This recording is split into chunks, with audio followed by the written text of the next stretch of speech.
Assalamualaikum warahmatullahi wabarakatuh. Kami dari kelompok 4 akan mempresentasikan hasil kerja kelompok kami yang berjudul Peran Pengambilan Keputusan Berbasis Sistem Informasi di Lembaga Pendidikan. Next. Kelompok kami beranggotakan Alda Zahrotul Ula, Anissa Hoirina, dan Karunia Dwi Tanfizia. Pokok pembahasan yang akan kami bahas kali ini yaitu yang pertama, pengertian pengambilan keputusan. Yang kedua, jenis-jenis pengambilan keputusan. Yang ketiga, model pengambilan keputusan. Yang keempat, langkah pengambilan keputusan. Yang kelima, pengertian sistem informasi. Yang keenam, komponen sistem informasi. Yang ketujuh, peran dan fungsi sistem informasi. Yang kedelapan, fungsi sistem informasi dalam pendidikan. Yang kesembilan, peran sistem informasi dalam pengambilan keputusan bidang pendidikan. Next. Pengertian pengambilan keputusan. Pengambilan keputusan merupakan suatu pemilihan alternatif terbaik dari beberapa alternatif secara sistematis untuk ditindaklanjuti atau digunakan sebagai suatu cara pemecahan masalah. Next, jenis-jenis pengambilan keputusan. Yang pertama, pengambilan keputusan berdasarkan program atau regularitas. Ada dua, yaitu yang pertama, pengambilan keputusan terprogram, merupakan pengambilan keputusan yang bersifat berulang-ulang atau rutin. Yang kedua, pengambilan keputusan tidak berprogram, yaitu keputusan tidak berprogram ini bersifat tidak berulang dan unik.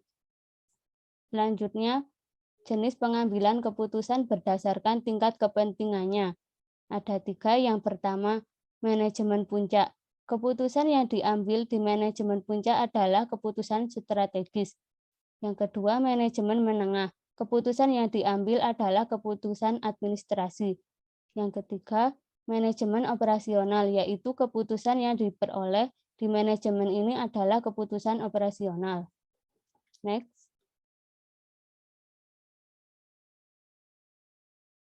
Jenis pengambilan keputusan berdasarkan tipe persoalan.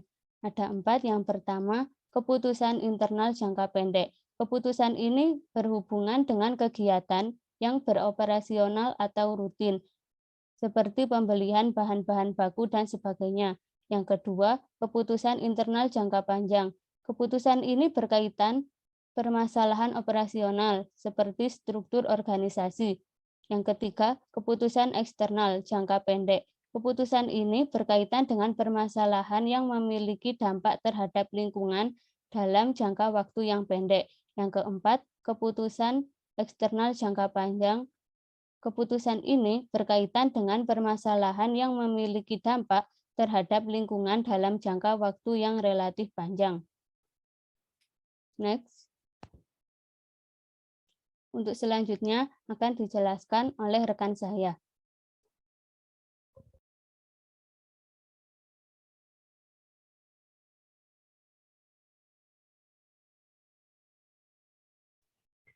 Selanjutnya ada model pengambilan keputusan. Yang pertama, model optimasi.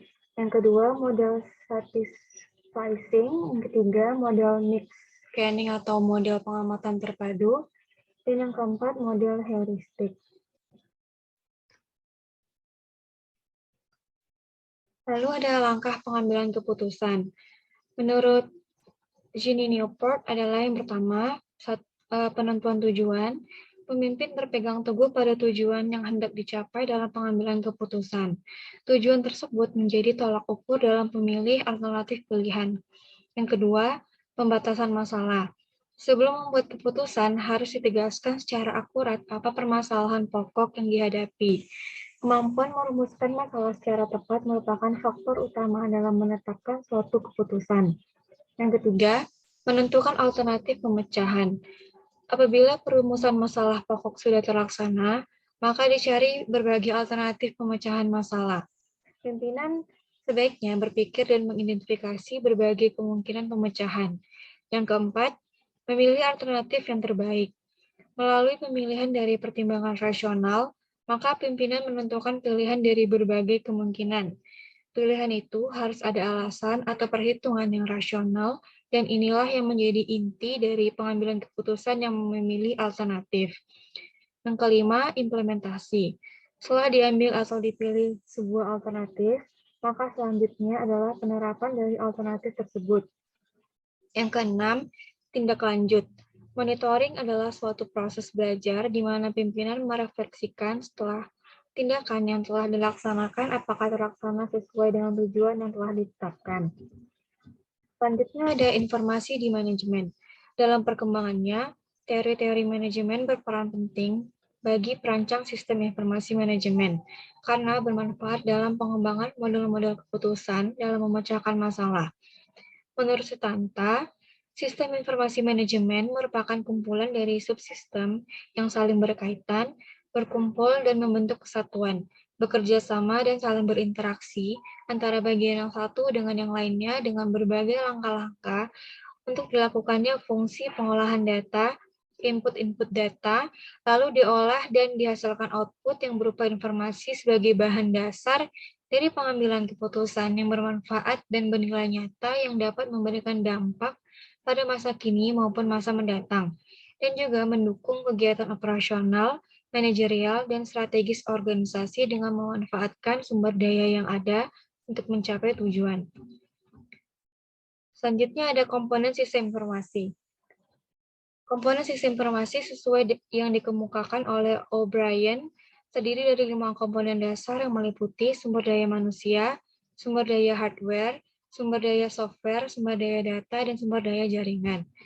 Selanjutnya ada peran sistem informasi di manajemen dalam pengambilan keputusan yang akan dilanjutkan oleh rekan saya.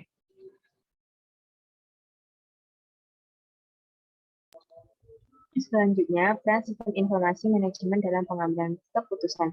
Ada beberapa alasan mengenai mengapa manajemen membutuhkan sistem pendukung dalam meningkatkan pengambilan keputusan, yaitu keputusan untuk membangun sistem informasi yang dapat memenuhi kebutuhan manajemen tingkat atas. Dalam hal ini, manajemen tingkat atas sulit dalam pengambilan keputusan jika hanya mengandalkan sistem informasi manajemen tanpa bantuan sistem pendukung. Hal ini karena pada umumnya pengambilan keputusan yang strategis lebih bersifat kebijakan yang berdampak luas atau pada situasi yang tidak terstruktur. Alasan berikutnya yaitu kebutuhan dalam menciptakan laporan dan proses pengambilan keputusan yang bermakna. Dalam hal ini, manajemen didorong untuk mengembangkan laporan yang lebih baik lagi dalam pengukuran kinerja atau aktivitas yang dilaksanakan dan menginformasikan berbagai tipe pengambilan keputusan yang baru. Dengan adanya bantuan dari sistem pendukung informasi, maka hal ini dapat memungkinkan manajemen dalam mendapatkan laporan dan proses pengambilan keputusan yang baik. Next. Selanjutnya ada fungsi sistem informasi dalam pendidikan. Dalam dunia pendidikan, sistem informasi itu menjadi salah satu komponen yang tidak dapat dipisahkan dalam kegiatan pendidikan. Di lembaga pendidikan terdapat komponen-komponen yang dibutuhkan dalam menjalankan operasional pendidikan. Komponen tersebut meliputi siswa, pendidik, dan tenaga kependidikan, struktur organisasi, sarana dan prasarana, dan biaya organisasi. Sedangkan komponen-komponen dalam sistem informasi menjadi pendukung untuk menyediakan informasi yang dibutuhkan oleh pengambil keputusan saat melakukan kegiatan pendidikan. Bentuk dari sistem informasi itu bisa terdiri dari komponen perangkat keras, perangkat lunak, dan perangkat manusia. Dalam menjalankan suatu lembaga pendidikan, strategi lembaga pendidikan dan strategi informasi harus saling mendukung agar dapat menciptakan keunggulan bersaing dalam lembaga pendidikan yang bersangkutan. Strategi informasi sesuai dengan dikemukakan oleh Indrajit yang dikutip oleh ETI, yaitu bahwasannya sistem informasi itu termasuk dalam subbagian dari work plan lembaga pendidikan. Hal ini karena sistem informasi itu dianggap memiliki peran yang dinilai sangat kritikal dalam mendorong keberlangsungan dari suatu lembaga pendidikan. Dalam menyusun strategi terdapat 3 pilar yang perlu diperhatikan, yaitu ada strategi sistem informasi, kebutuhan akan strategi teknologi informasi, strategi sistem informasi, dan strategi teknologi informasi. Melalui 3 pilar tersebut diharapkan dapat dijadikan acuan dalam penerapan sistem informasi dalam suatu lembaga pendidikan.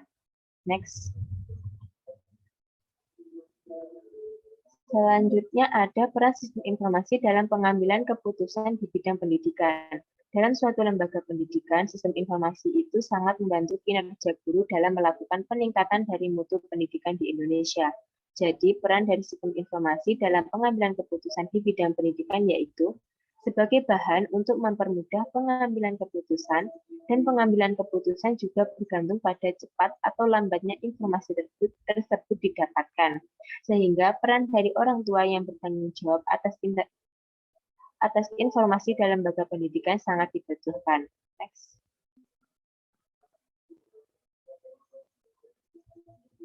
Sekian presentasi dari kelompok kami. Apabila ada kurang lebihnya kami mohon maaf. Wassalamualaikum warahmatullahi wabarakatuh.